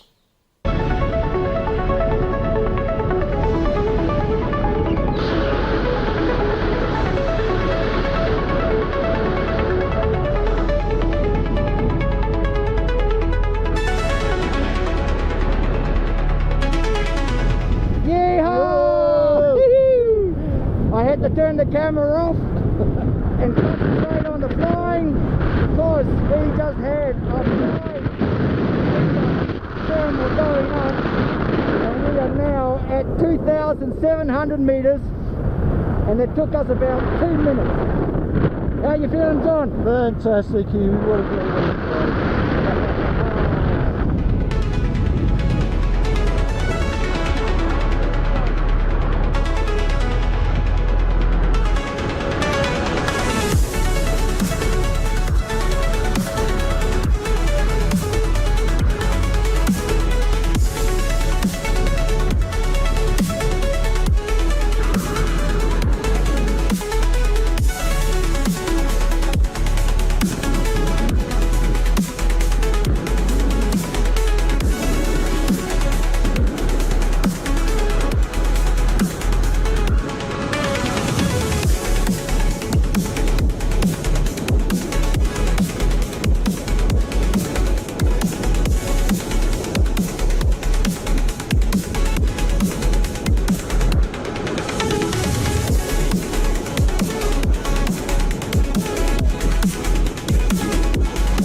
Okay.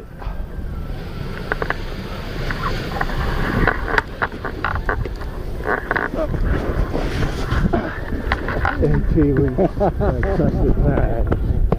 That was great. Mate, that was awesome, awesome flight. Fantastic. Okay, Great one. Thank you.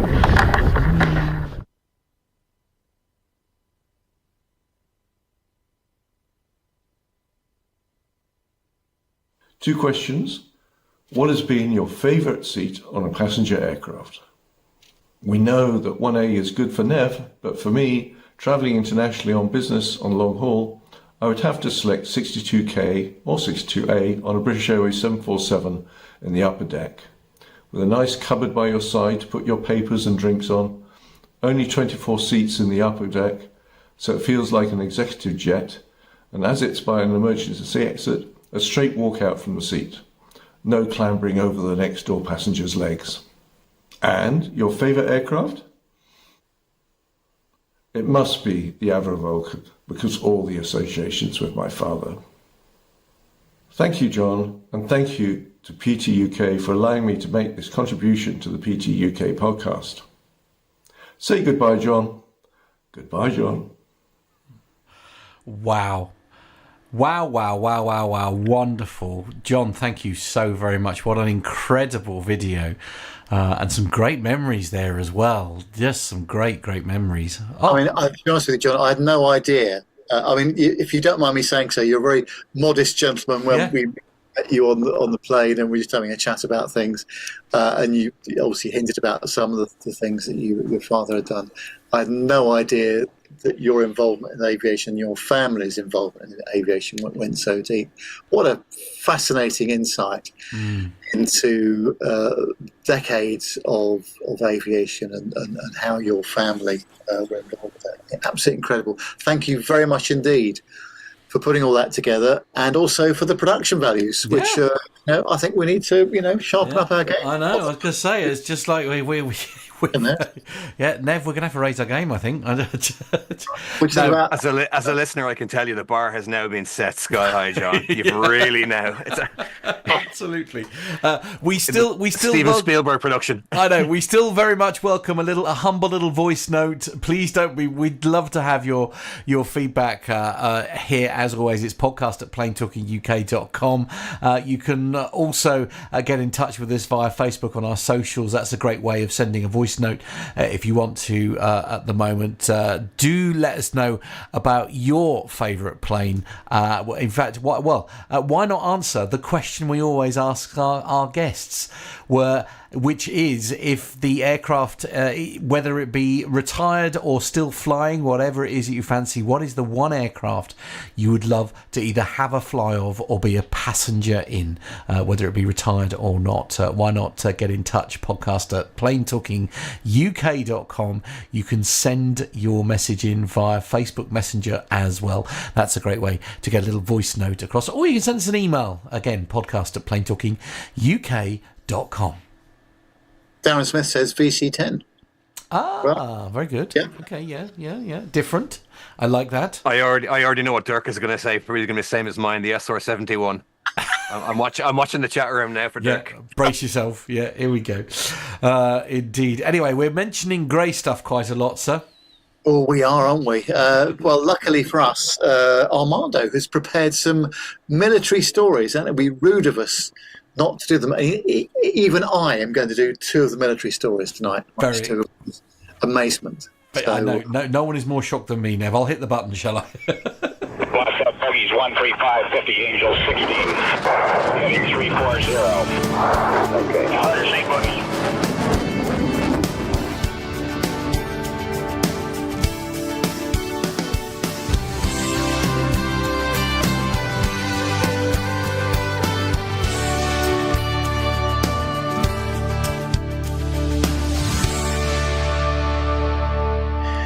Well, the first one's on twz.com, and it says that the final MiG-21 fish beds stand down from active duty in Europe.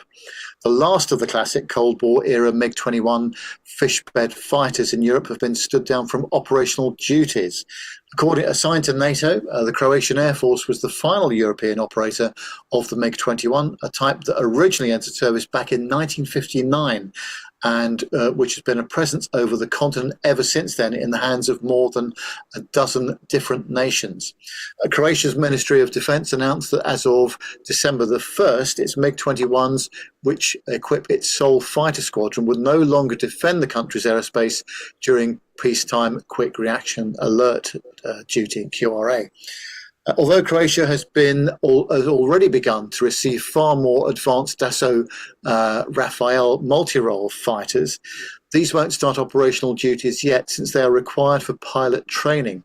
The Croatian Ministry of Defence had previously expected the Rafale to achieve initial operational capability by the end of 2025, but this could slip until early 2026. Until then, the Croatian airspace will be temporarily guarded by the Italian Air Force and from the Hungarian Air Force, flying Eurofighter Typhoons and Saab Gripens respectively from air bases in their own countries. Ironically, both the Typhoon and Gripen had been offered to Croatia to replace its MiG-21s, together with F-16 Block 70-72s and second-hand F-16s before the Rafale was chosen in May 2021. The final selection of this aircraft is also protracted, only happening after an earlier deal for 12 second-hand Israeli F-16C and Ds had collapsed in 2019 when the US Congress refused to approve the transfer of the fighters. Currently, the Croatian Air Force has received 7 Rafales, which are 5-seater single-seaters and a pair of 2-seaters, with the remaining 5 single-seaters due to arrive by the end of April 2025 at the rate of 1 aircraft per month. Like the MiG-21s, the Rafales fly from Pleso Air Base, also known as the 91st Air Base, co-located with the international airport in the country's capital, Zagreb. Has been reported before, the 12 aircraft will provide huge leap in capabilities for the Croatian Air Force, which will advance from a second-generation fighter armed with short-range air-to-air missiles to an advanced fourth-generation jet offering active electronically scanned array radar, ISA, beyond visual range air-to-air missiles, precision attack, and many other potential new capabilities. The MiG-21 will be remembered in Croatia as the backbone of its fighter arm throughout its highly turbulent formative years, and eventually for more than 3 decades after that.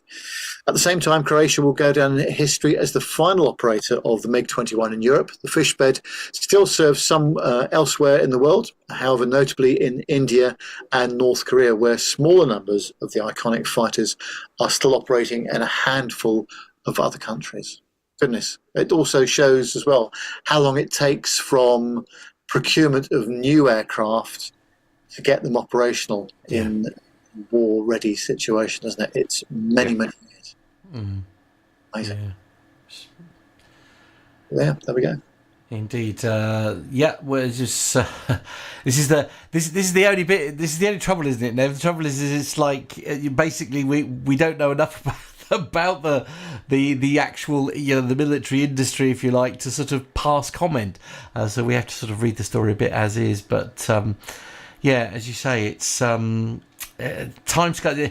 I suppose it's like anything, isn't it? In the world of we experience it a little bit in the world of business, don't we? In the fact that things always take far longer than you think to get them over the line and get them out. Well, of course, the other problem is you've got world events going on as well. And an example, in the recent past or in current, Russia and Israel and various other countries involved in all sorts of conflicts as well at the moment. So it's not just a question of flicking a switch. No. New aircraft are available, so it's a big leap, isn't it, to get these things operational. Anyway, Matt, you're luckily going to take the next story. Yes, indeed. VintageAviationNews.com is the source, and the headline: Philippine Mars takes flight again in a momentous event for aviation enthusiasts. The Philippine Mars, one of the last 2 remaining Martin JRM Mars flying boats, has returned to the skies. Long revered for its service as a World War II transport aircraft and later a firefighting water bomber for Coulson Aviation, this historic plane is now on its way to a new chapter. The aircraft's flight signals the beginning of its journey to the Pima Air and Space Museum, the PASM, in Tucson, Arizona, where it will become a centerpiece of the collection. After undergoing extensive preparations and taxi tests, the Philippines Mars took off from its long-time home at Sprott Lake in Vancouver Island, British Columbia. The successful flight occurred in the afternoon of the 3rd of December 2024, marking a significant milestone in the aircraft's transition to preservation. The aircraft took off, flew at approximately 200 feet for 4 to 5 minutes, then landed before taxiing back to base. Transport Canada has granted Coulson Aviation the necessary permits to fly the Philippine Mars for check flights. According to Albany Valley News, the flight and ground crews took the Philippine Mars on several high-speed taxis on Sprott Lake since it went back in the water in November, on the 7th of November. A crack was discovered in one of the 4 engines. Maintenance crews decided to swap it with one of the engines from the Hawaii Mars, which was still working in working order from their flight back in August. The engine was trucked up from Victoria and quickly replaced. We were using the Philippines' original engines. They had been inhibited and protected, but obviously there had been some damage at some point, said Britt Coulson, President and Chief Operating Officer. The Philippines Mars hasn't flown since 2007, when Coulson Aviation brought it, and the Hawaii Mars from Timber West Timber Company. The Hawaii Mars has flown to Victoria in August to the BC Aviation Museum.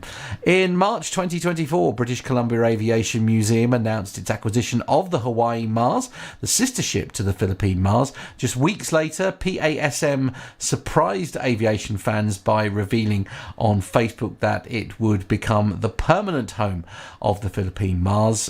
Coulson Aviation later confirmed the announcement, stating that the aircraft would soon find its forever home in Tuscan. The Philippine Mars final flight will include stops in San Francisco and San Diego, offering aviation fans a last opportunity to witness this iconic flying boat in action.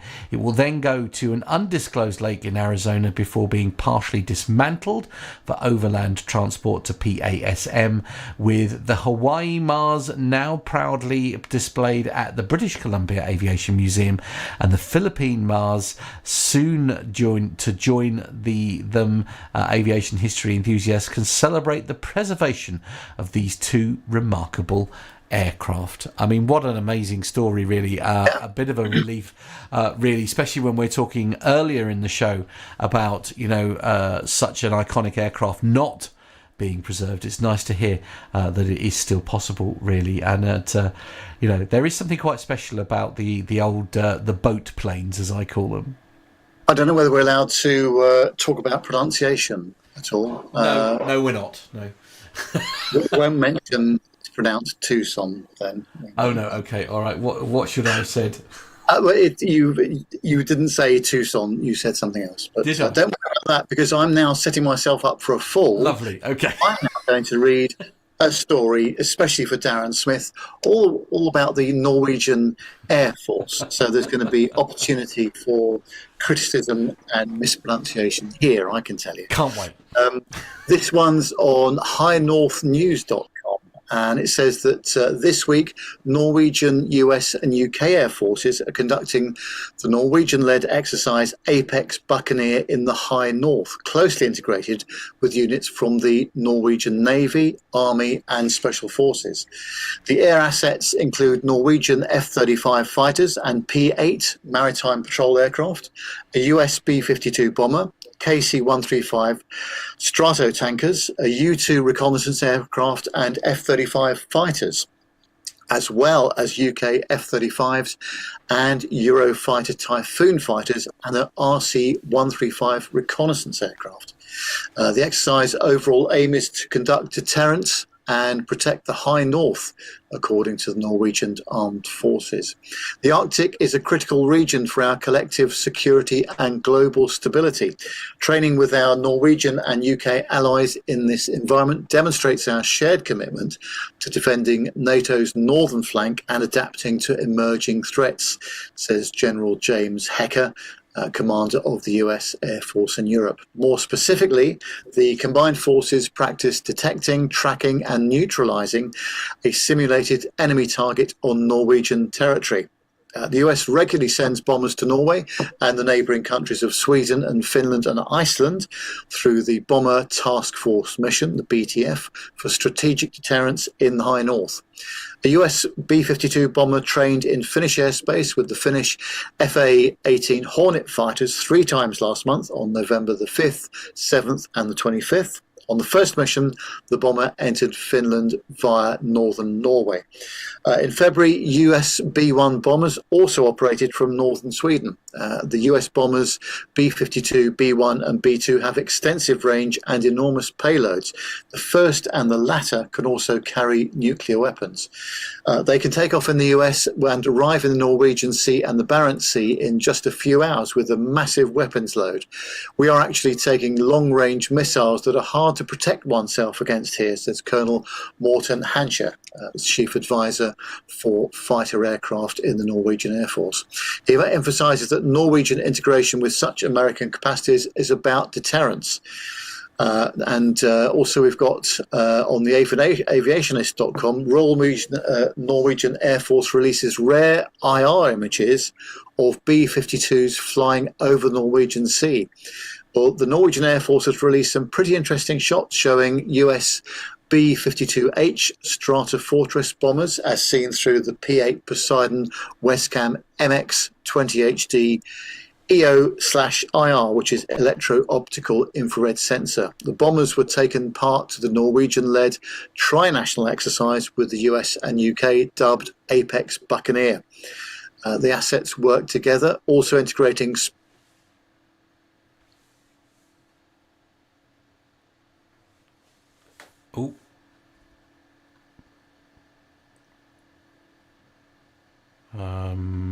Okay, we seem to have lost Nev and Allan. Bear with. Just bear with.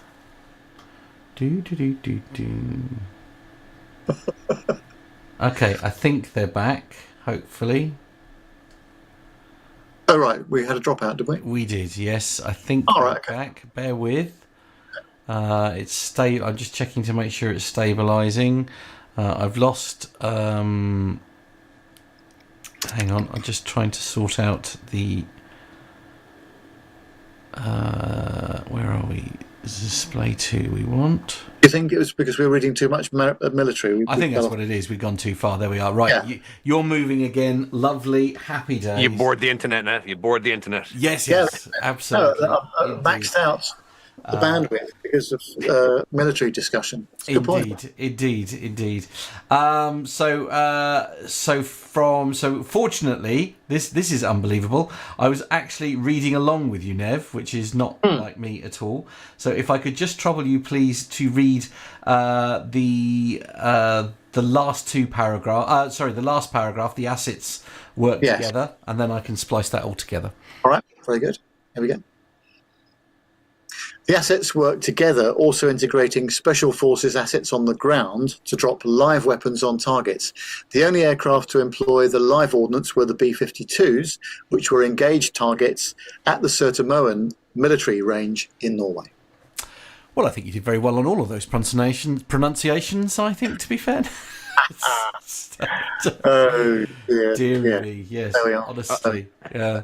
Oh. This is why we don't do military. I don't do military. No, indeed. As I say, the thing is like, and also, love Armando because he knows the subject, doesn't he? And that's what makes for such a good listen when he's doing here. Really do miss. What about you, Alan? I think I'm reasonably good at the commercial aircraft acronyms and commercial aviation acronyms, but when it comes to some of the military stuff, I am a bit lost, I have to say. I don't know, Nev. I was watching through, waiting for you to slip up there after correcting Matt, and 100%, I couldn't fault you, No. I think you did a great job, I'm not going to knock you. Oh, well, there we go. So high praise. Anyway, well, that brings us to the end of the military. Thank goodness. So, what's next? So, really, almost coming to the end of the show, in fact. But so, what's happening next? So, Alan, what do you got on during the next week and over the weekend? What are you up to? So I've had quite a busy week so far. Was in Paris last Thursday. So this day last week for a Christmas party. Came home and then had a Dublin Airport event as well on Friday afternoon. So quite a busy week over in Manchester. Monday just gone. I'm starting to wind down now for Christmas. However, I'm kind of on standby waiting for one King Air to arrive in to do some training on. So once the aircraft arrives, then I'm going to go down to the new base and do some training. So that's probably the next plan for me. And then type rating, like I said, will be in January next year. It's quite a fast track process, really, isn't it? In terms of having agreed to, to join the firm and to do the stuff you're doing. They're really getting you up and running quickly with the type rating, aren't they? Yeah, absolutely. The operation goes live soon, so they're trying to get everyone trained and ready to go. So it is very much fast tracked, and we'll be back up in Simtech doing some training there. As a company as well, we got to do some fire and smoke training, and we got to do some wet drills, they're calling them, where we get dunked in a pool. So it's all ahead of us, but it's exciting. And like I said, I'll keep you guys posted on the various steps as things progress. But no, that's it. Kind of Christmas is only 2 weeks away now, and yeah, wow. Well, I'm absolutely delighted, Alan, that you've had this new opportunity, and I'm really looking forward to, listening to your journey and how it's going, and all the rest of it. And you and I need to meet up at some point, because I've still got your gift here, the prize that you won, which is why I was going to bring it over to Dublin. So I shall do a Dublin visit sometime in January, I would imagine. So I will give you a shout, and we'll try and meet up. 100%, I'm up for that, Nev. Yeah, otherwise I'll be hopefully in Heathrow as well, and I just won't be getting a taxi to your house. That's for sure. No, definitely not. Or if you do, get a receipt and an understanding employer. Indeed, yes. Good luck. Yes. Good luck with both of those. Yes, absolutely. So, Matt, what are you up to this coming week? Just sort of work, really. Lots of sort of radio station bits and pieces going on with the big move just around the corner. So doing the exciting thing, Nev, the bit that we all love, which is the procurement of new equipment. Oh, nice. I know, indeed, very excited. So the current radio station setup is not moving with us, basically. So the current equipment is being retired, which after the week that I've had this week, I'm extremely relieved to discover. So I can't wait for that. But so lots of sort of prep work really for that. Of course, we're not quite winding down yet. We had our Christmas party the Saturday just gone, our big Christmas party. We've got a little bit of a sort of like an office Christmas party next Friday. But yeah, we don't really sort of shut down for Christmas, unlike a lot of companies, which is a bit of a shame. So yeah, so we got the sort of the bank holidays off, but other than that, back in between sort of Christmas and New Year and beyond. So not really too much to get too excited about just yet, other than Christmas Day and Boxing Day, of course. Well, yeah, of course. Tomorrow I'm driving myself to Wickham General Hospital in Buckingham, to the fracture clinic, where the consultant will either go, or, Mr. Bounds, you've not done too badly. So there are only two possibilities, I think, tomorrow. So my fingers and toes are all crossed for option B on that one, Nev. So hopefully it's going well. The fortuitous part of all of this is that I changed my car just in time, so I've got a slightly bigger car to get in and out of, and also it's an automatic, and I've damaged my left leg, so I've got full control of my right leg for both pedals. Brilliant. But no left foot braking. No, indeed. Love that. And then, of course, tonight would have been it still is our company Christmas party, which is 108 miles away whilst I'm here, because I can't travel that sort of distance. But there we go. And then next week, bits and pieces going on. But I'm basically sort of grounded, really, doing emails and phone calls for my customers until the new year. So we'll see how we get on. But, we can expect the BA shares to drop a little bit in the coming quarter, I think, when we see the financials next year. That's right. Could happen. You wait till next year when he retires. They're going to go down the toilet, I think. Well, luckily, it's not just me that's keeping the company in business. I'm pleased to say. Are you sure about that, Nev? Mainly. Lots of others as well, but I'm going to try and maintain the gold status. I've got to do a little bit of flying before the end of March in order to do that. So I've got a Barcelona flight coming up. I've got a Finnair flight to Helsinki, which Mrs. Nev and I are taking towards the end of February on the A350. Which I'm really looking forward to. I'm so pleased that Finnair are still running at 350 on a couple of rotations from Heathrow to Helsinki. That's a wonderful aircraft. Have you been on the 350, Alan? No, it's one that I haven't actually. 380 I've been on about 6 times, and never a 350. So I must try and find an operator. I think coming into Dublin there's not many. Cathay used to fly the A350 into Dublin. When I was coming back from Manchester on Monday, I saw one, but it was a Qatar, and I think it was in for a respray. At IAC, they specialize in aircraft spray painting. So, but I must find someone who has an A350 that I can fly on. Yeah, it's a beautiful aircraft. It's so quiet. It's just like the 380 in that respect as well.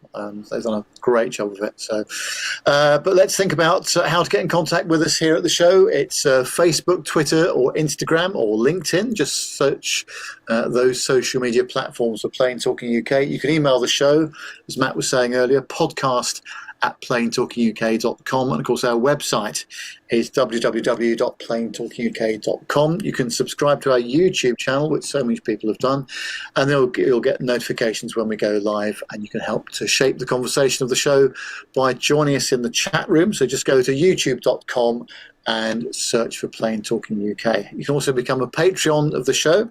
This means that you can help us with some of the media hosting costs, website hosting costs, cable replacement costs, that kind of stuff.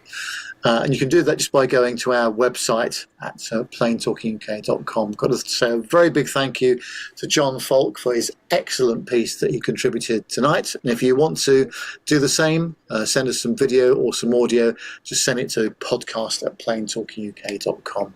Finally, thank you very much, Allan, to you for stepping in at the last minute to help us put the show out tonight, and also for telling us your story about your aviation journey and what's coming up next as well. And you're welcome back anytime as well, of course. Thanks, Nev. Thanks, Matt. Thanks for having me, and a pleasure to be on the show at last. No, you're very Absolutely. Very welcome. Yeah, looking forward to the updates. That's it, Nev, I think, isn't it? Yeah, we just hope that young Carlos gets better soon after all the COVID business he's been through over the last couple of days. So hopefully, all being well, we'll see him back at the show, same time next week. So we'll be back on the show, next week we'll be back on at 7 o'clock on the Wednesday, all being well. We just have to move the show back one day just for this week only, but otherwise we're back. So look forward to seeing everybody back in the chat room. Thank you very much indeed for joining, and we'll see you on next Wednesday at 7 o'clock. Bye for now.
And there we are. That was it. Well, I'm not going to lie, Nev. That's the most stressful show I think we've done for a long time. Literally holding all the studios and the links together with bits of string this week. Yes. Even my mic wasn't working properly tonight. No, so. I know. It's a very rare fail by Apple on that one, I have to say. But yeah, very. I think everyone's line dropped at some stage. But at one stage, Matt, you were talking and you went offline, and myself and Nev were off in our own little private chat room, and then we came back online. But hey, it worked. Yeah, we got away with it, as I say. So I've got a little bit of tidying up to do. Can we remember what time that was, by the way? Probably around, I would say about 8:30, something Yeah, like that. okay, yeah, that's all right. Because trouble is I got to find it to cut the bit out. So it's just like that's easy. So it's a last military story, wasn't it? So that was Yes. That should be easy to find. Yeah, marvelous, excellent. Well, I'm going to go and have a lie down in a darkened room. I'm going to go get some dinner. Yeah, we got there in the end. Well done, everyone. Do some Velcro management with my boot. Oh, hang on, one moment, caller. Hang on, sorry, wrong camera. Bear with. Repeat. I'm going to do some Velcro management with my boot. Very stylish, I think, as well. It's quite a boot. I feel like I should bring mine upstairs really because I have something similar for a slightly different problem that Nev's got there. But they say this is the medium-sized one. It looks like it's suitable for an elephant. Indeed. They gave me a fancy carbon fibre one, so. Oh, very high tech. Very nice. Oh yes, it's very high tech. I'll have you know. Straight out of the Formula One manufacturing. Absolutely, hopefully, yeah, absolutely. It's got a nice little red tag on the back of it. I don't know why. It does look like a Williams. I'm not going to lie. Yeah. Nev, one question: who's going to replace you on Dancing on Ice? Good point. It's a great question, and I'm just waiting for the contract to come through there. That's why he's really retiring. That's it. Yeah. Oh, that's it. As I say, they reckon it's sort of total of 6 weeks for a proper recovery. But then, of course, you get the disclaimer, don't you? And it says, well, you could have pain and swelling up between 3 and 6 months afterwards. I'm going, oh, that's brilliant. Thank you very much. And on amputation, very likely. Yes, absolutely. Yeah. I'm going to be tippy-toeing around, even if when I've finished my boot and crutch procedure. So, right, that's it. So we'll let these people go to bed. Indeed. Go and have some dinner, and we'll see you Wednesday, 7 o'clock next week. Bye for now.